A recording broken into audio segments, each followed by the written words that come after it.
போதைப் பொருட்களுடைய பயன்பாடு அதிகரித்ததற்கும் இந்த பெண்கள் பாதுகாப்பு இல்லை அப்படின்னு மக்கள் வெளிப்படுத்துவதற்கும் தொடர்பு இருக்கிறதா கருதுறீங்க? நிச்சயமாக இது ரொம்ப கருத்தில் கொள்ள வேண்டிய ஒரு கருத்து தான். தமிழ்நாடு மிக நீண்ட காலமாக, குறிப்பாக அம்மா ஜெயலலிதா அவர்களுடைய ஆட்சியில் பெண்கள் பாதுகாப்பை பல்வேறு வகைகளிலும் அவங்க ரொம்ப நுட்பமாக கவனத்தில் கொண்டார்கள். ஒரே ஒரு தகவல் மட்டும் சொல்கிறேன், ஏன்னா இந்த சர்வேலேயே இன்னொரு இடத்துல அவங்க முதல் இடத்துல இருக்காங்க. அப்போ அதையும் நான் இதையும் லிங்க் பண்ணி சொல்கிறேன்.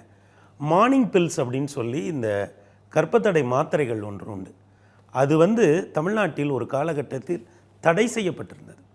ஏனென்றால் அது பெண்கள் மீதான ஒரு வன்முறைக்கு அது வித்திடுகிறது அப்படிங்கிற அடிப்படையில் எங்கேயுமே அந்த மாத்திரைகள். அப்போ எந்த அளவுக்கு இங்கே ஆட்சி செய்த ஆட்சியாளர்கள் பெண்கள் மேலே கவனமாக இருந்திருக்காங்க பாருங்கள். பெண்கள் பாதுகாப்பு மோசங்கிறது இந்த 72% சொன்னதுங்கிறது இந்த சர்வேயில் மிக முக்கியமான ஒரு விஷயம். ஏனென்றால் நம்ம ஒர்க்கிங் பாப்புலேஷன் இருக்குல்ல, அதில் பெண்களோட பங்களிப்பு நிறைய இருக்குது. அப்போ நம்ம பெண்கள் இல்லத்தரசிகளாக வீட்டுக்குள்ளே மட்டும் இல்லை, ஏன்னா வேலைக்கு செல்ற பெண்கள் அதிகமாக உள்ள ஒரு மாநிலத்தில் ஒரு நேரத்தில் சென்னை என்பது பெண்கள் பாதுகாப்புக்கு இந்தியாவுக்கே ஒரு வழிகாட்டக்கூடிய ஒரு நகரமாக இருந்தது. இன்றைக்கு அதெல்லாம் மாறி இந்த சர்வேல ரொம்ப அலாமிங்கான ஒரு டேட்டா நமக்கு வந்திருக்கு. நிச்சயமாக அரசுகள் இதன் மீது கவனம் செலுத்த வேண்டும்.